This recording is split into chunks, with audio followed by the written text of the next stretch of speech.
is it, right? Yeah. So definitely this is a great episode to start if you are new to all of this. Yeah, and I would say the biggest thing, the biggest takeaway, I always say this, is that TMS is the fear is fueling our symptoms, right? It's a fear epidemic. So the biggest thing that you could do right now, right, is like recognize that it's the fear fueling your symptoms. If you could just bring that down a notch, right? Like it's 10 out of 10. Can you bring it to a 9.5 over the next few weeks? And you can do that with your thoughts. You can do that by giving yourself practices and tools that bring you safety. Yeah, I think it's really manageable, doable. Yeah. I think you're absolutely right. The idea that there is a lot of fear around pain, because we often assume that in order to fix that pain, we have to go to external sources. And this is all about very much how we can work with our mind and gain control over that bodily pain. I think there's also, it's really important to reiterate the hope around the mind body connection and neuroplasticity. I find it really empowering. And I've said a bit on my socials and in the podcast about my own journey with chronic pain. And I'm very much at the start of it. And we'll go on to talk about how I'm having a little bit of a wobble at times. But there is hope, and that's a really important message to put out there today, that if you've been living with it or you know someone who is living with chronic pain, there is hope about having a full recovery. Yeah, And absolutely.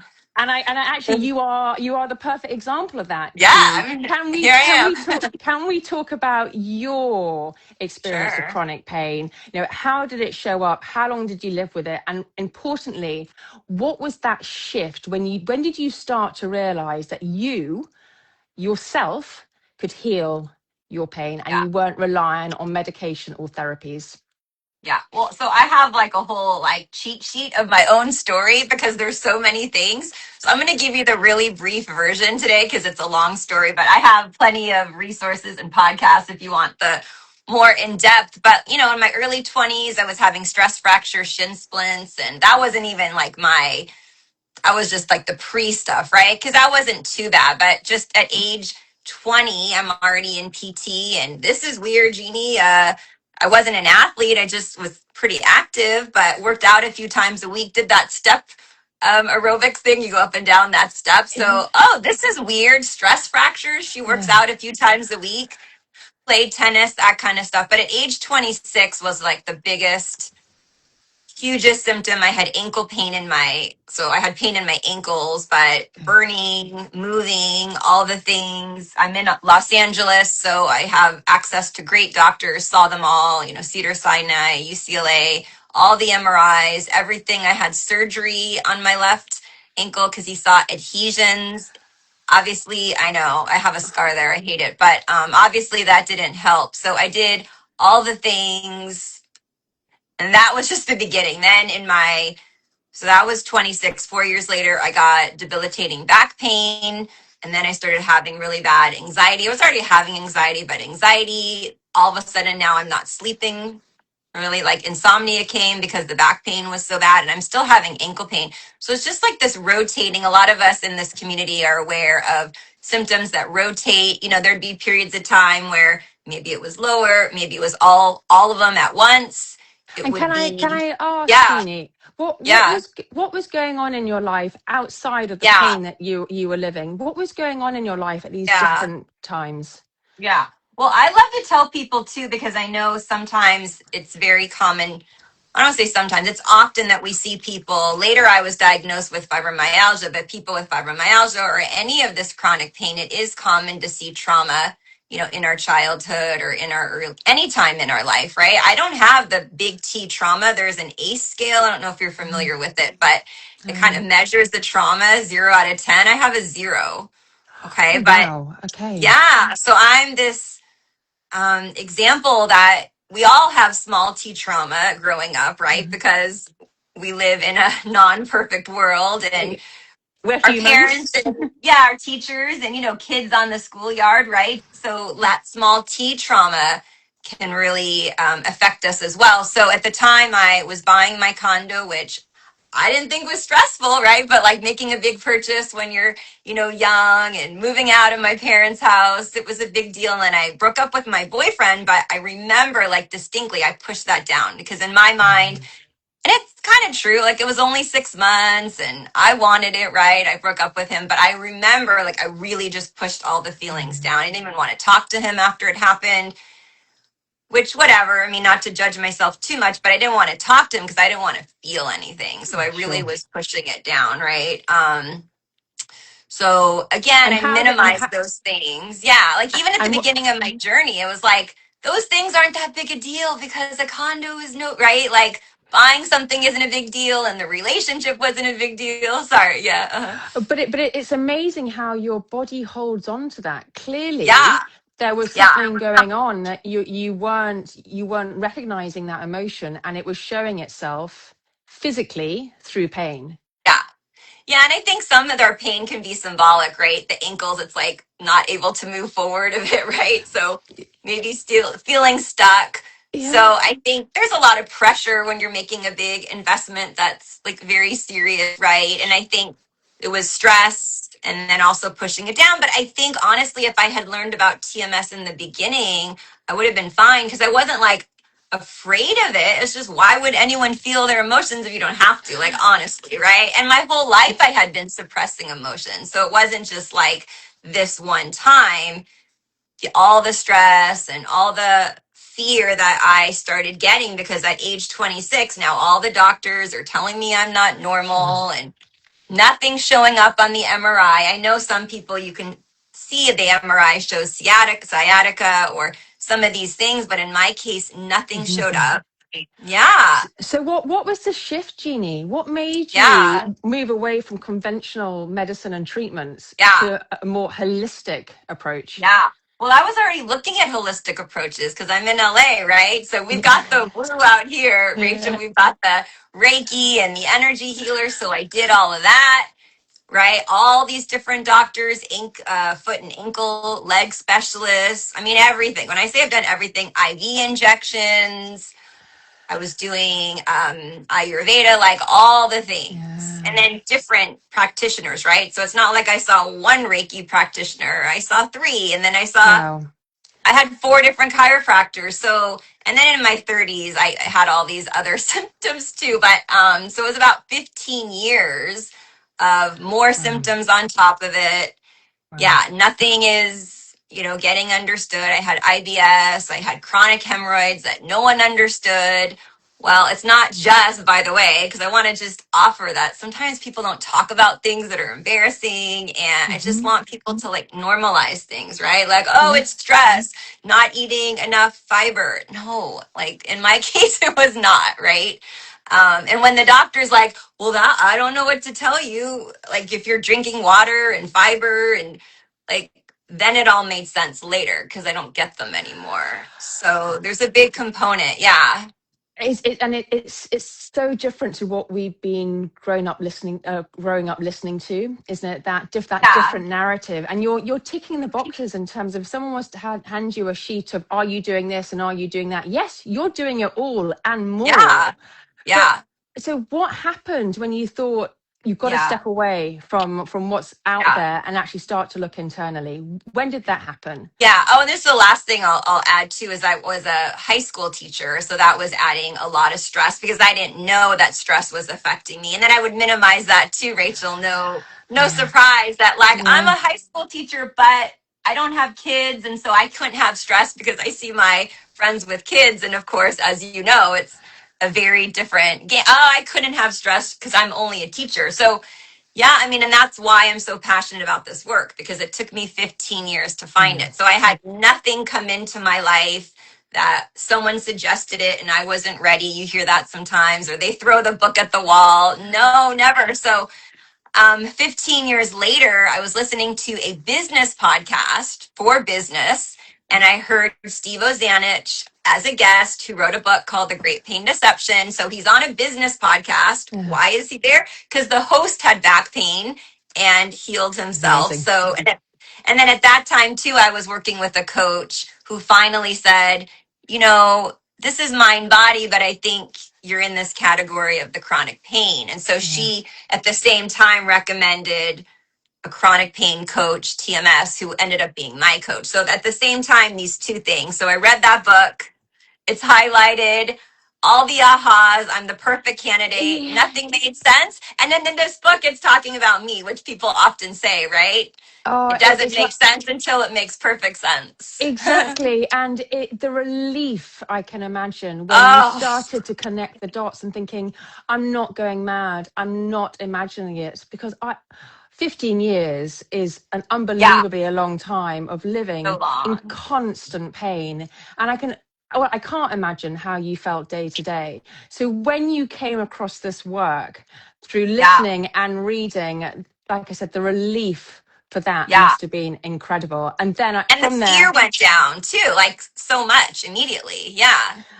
so now that you've come across something that you really relate to, and you've obviously made that your life work in helping other people, what would be your advice to people listening to this who are going to go on to listen to our podcast who are just not quite there? They get the Yeah. concept, but they can't quite think, well, I can't fix myself.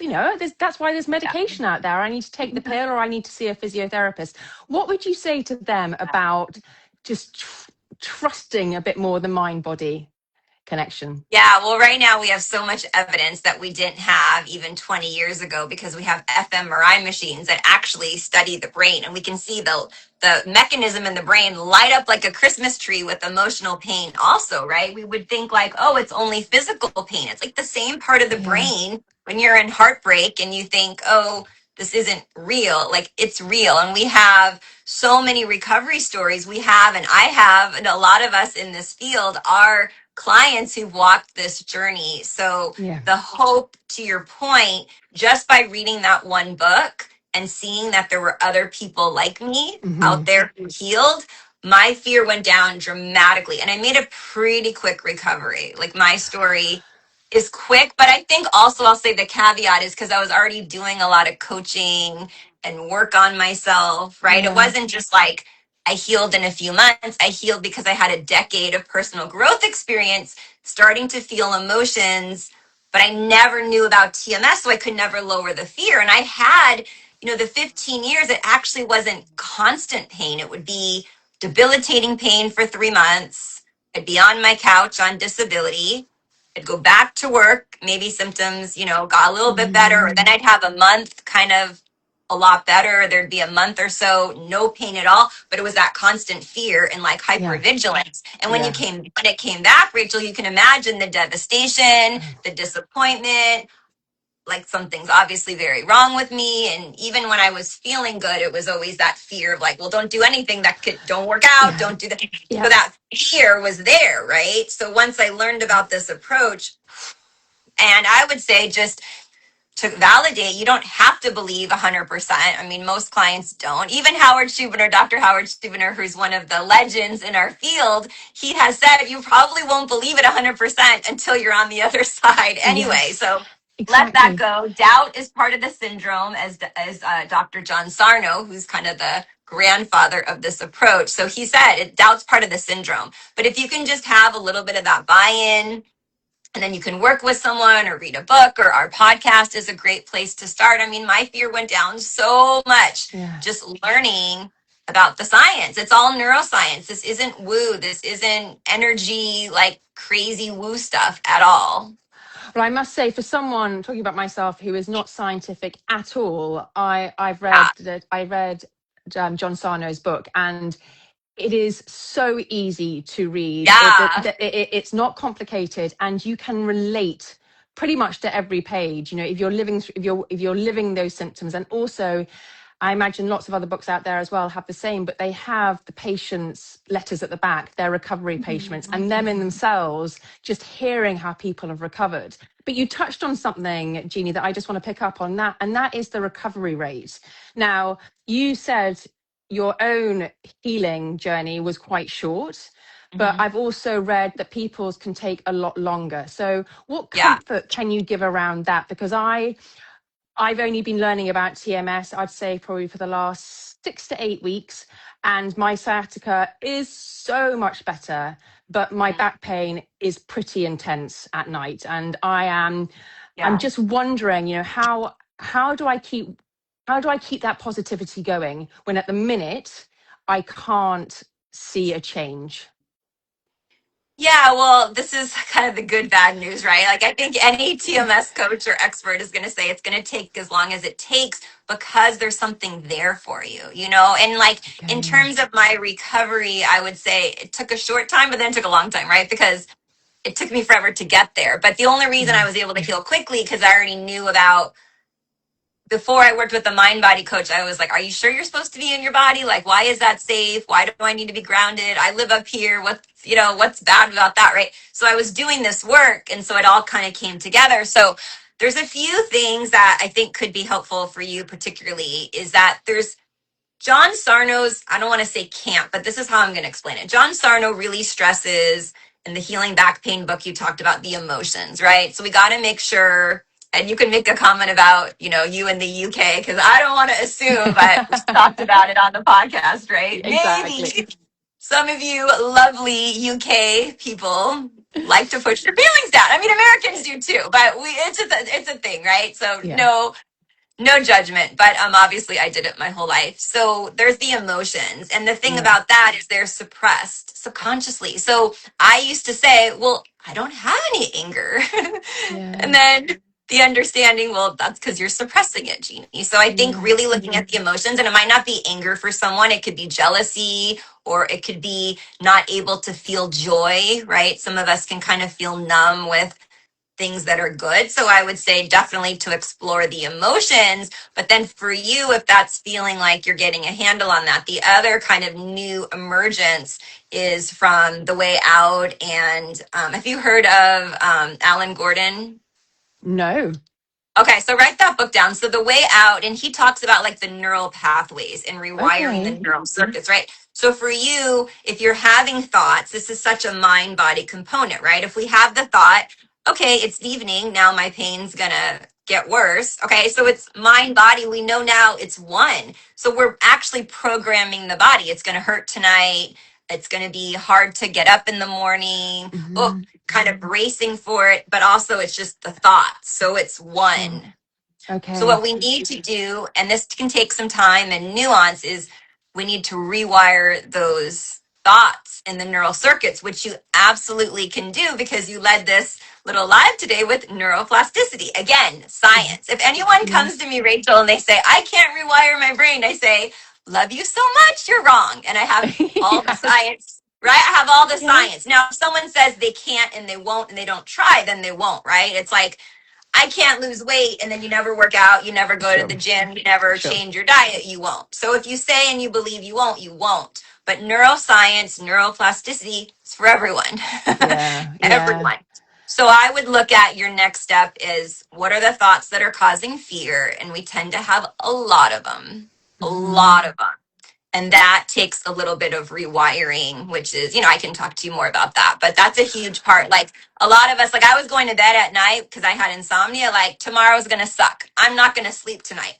And when I'm programming, my Yes, brain's like, got exactly. it, Yes, got it. you're prepping yourself for a downfall, aren't you? Yeah, I'm You're just already. downloading it and my Yeah. body's just following, right? Yeah. So the thing is that the good news is that you cannot control your thoughts. Okay, so if I say, Okay. don't have that thought tonight, okay, Rachel, here's my coaching. Don't have that thought. Horrible advice, run, okay? But the good news is you can rewire that thought and diffuse it where you have it, you separate from it, and little by little, the neural circuits can, and will change. Absolutely. That is so helpful, Jeannie, because I think, as you talked about at the beginning of this conversation, part of the reason why we've got chronic pain is that we are not recognizing that emotion. So if we're Yeah. not giving it that space where we acknowledge it, we almost talk to it, bring it up into your mind and say, I know you're going to be here. Lower that fear by saying, don't need to be Hmm. afraid. Hmm. I imagine then step by step, it is a case of just gently reassuring yourself, having passion for yourself that this isn't going to be long term. You don't need to live with this day in, day out. Yeah, there's just so many thoughts, right? Because if for me, if 15 years I've been told all this nonsense, right? And people are told things all the time. You're never going to ride a bicycle again. You won't be able to work out again. And so we believe it. And so when you learn TMS, Yeah. you can't just sometimes shift your thoughts all Yeah. right. We still have those thoughts and those beliefs. It's like deeply ingrained beliefs. Yeah. So that's why rewiring, of course you can. It does take repetition and you have to know how to do it the best way for you. It's a bit nuanced, right? Everyone's different. How you process, how quickly you're able to, if you're not aware of any of your thoughts during the day, that's okay. But we need to start with just 2% a day or 3% a day. But if we Mm. have thoughts like, I'm never going to ride a bike again, oh, I have to not lift, any weights, I go to the gym but can't lift because I have a bad back, that's all fear and Yeah, that's all stopping exactly. us. Yeah. So we need to, yeah, make changes. Jeannie, we could talk a very long time about this. Yeah, And we obviously talk I'll be about it. back. We'll be Yes, back. well, I was going to say, we have got our podcast. So please, everyone, go and listen to the podcast. Like I say, the links are in my bio. They'll be on your bio as well, Jeannie. And we talk in so much depth about what is causing the chronic pain and, importantly, how we can recover from it as well. And that is the important message that I want to get out, is that we can recover, and there is so much hope and positivity around this topic. We are going to do a part 2 as well. We'll do that in the autumn. But I do know Yeah. I want to end by handing it over to you, Jeannie, because you did the most fantastic workshop a few weeks ago. And I just want you to share how people can still access that, because I think that is so important. I don't want people to leave Yeah. listening to this and think that they've got nowhere else to go. You've got the podcast and they've also got Yeah. your workshop. Yeah, so a couple things, and I just want to say too that in midlife, there are a lot of symptoms, right? Perimenopause and menopause that are actually mind body, okay? So certain things like frozen shoulder could be mind body. So someone's like, oh, you're in perimenopause, frozen shoulder. It could be mind body TMS. And so there's a lot, especially our sleep too. I had sleep issues, turned out, got them all figured out, even though I am in perimenopause. It was mind body. It was afraid of not sleeping, right? So Yeah, there's so sure. much hope with people. So that's why we got to get this message out there. People are suffering and they don't need to be. And even if it is a hormone issue, completely perimenopause, again, fear and stress is just going to amplify the Yeah. symptoms for Yeah. sure. Okay. So this workshop I facilitated about 2 weeks ago. It was amazing. It was on Zoom live. We had 47 people show up. It was in the evening, so all my international peoples watched the replay when they signed up. So yeah, you can just DM me, just send a DM to me, or you can underneath here put workshop, and then I'll personally send it out to you. It's only available for the next 10 days. It still is free, of course, so I would jump on it before that's taken down. Yeah, and then in terms of podcasts, I have on my website lots of podcasts that I've been a guest on, and I've co-hosted a bunch too, so you can all find that on my website. That's brilliant. Well, Jeannie, your details are going to be in the show notes of our conversation that we had.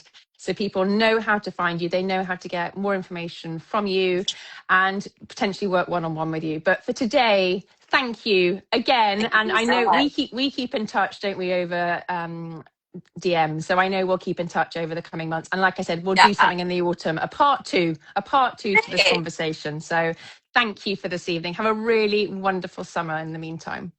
Bye, everyone. Thanks. Bye. Goodbye.